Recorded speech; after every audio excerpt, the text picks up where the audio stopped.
And if you ever come across something that you think is like perhaps a little too good to be true, you can always print it out and show it to the police. And they can look at it and tell you if it's real or not, okay?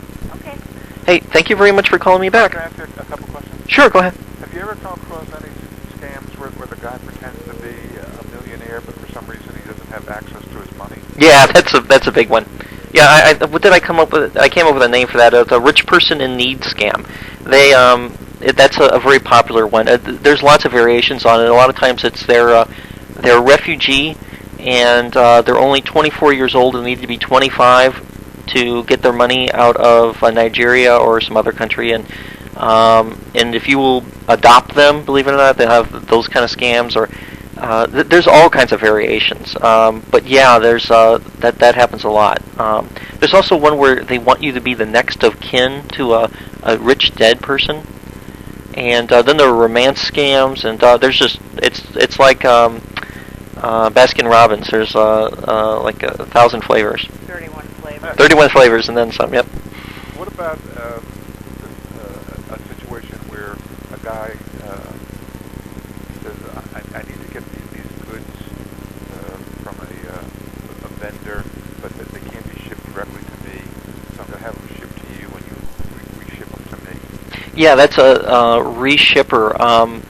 What a lot of these scammers do, especially the ones who live in Nigeria, is that their country's so nefarious for ripping people off that they need to get a reshipper. That is, they find someone, either someone who is a willing accomplice, someone who knows that it's a scam, or they get someone who doesn't realize that they're helping a scammer, and they reship things. Like let's say you're in Texas, for example, and the scammer will buy something with a fake check, have the item like a laptop computer or a cell phone or whatever sent to the person in Texas, because they know the seller won't send it to Nigeria, and then from Texas, the reshipper then reships it from Texas to Nigeria.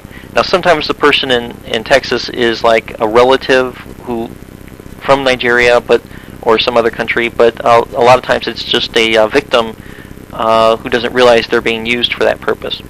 Okay, so in that case, the reshipper really isn't at risk for anything himself. It's just that he's an unwitting accomplice in ripping off the original vendor. You mean like being? You mean legally?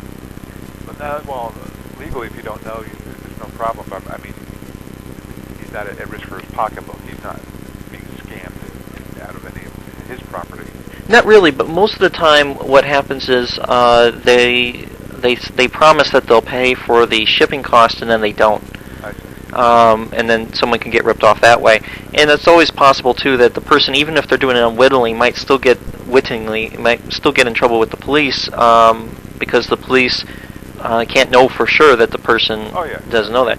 And there are a lot of cases where people willingly commit crimes because they're being duped by the scammer into thinking, like they'll say, like, I'm sending you fake checks. If you cash these checks for me, then you send me half the money, you keep the other half, and don't worry, they'll never know they're fake. Okay, and so the person commits this crime, and then thinking, of course, the scammer lied to them. Of course, the police are eventually going to track you down. You can't steal thousands of dollars and not expect anything to happen. So. Right.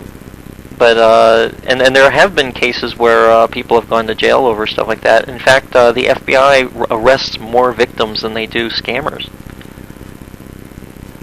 Yeah. So yeah, this is a whole world. I'm going to be building a website all about this and show all my great scam baits where I mess with the heads of baiters and or scammers. On a volunteer basis, Frank? I beg your pardon? Do you do this on a volunteer basis? Yes, there's a huge army of people on different forums and websites, and they do this as a hobby. I myself am going to try to make a living at it by creating a website that's so entertaining that people will visit my website a lot, and then I can make money off the traffic, like selling Viagra and stuff like that. And so hopefully I can become the first professional scam baiter. Write a book. Yeah, there actually someone's beat me to that, but I might do that sometime. There's Vanity Publishing, and I might take advantage of that. So. Well, that's great, Frank. We appreciate your help help here, and please let us know when you get the website up and running. Oh, sure. I just might do that. Okay. All right. Thank you again. Thank you. Thanks a lot. You're welcome. Bye-bye. Bye-bye.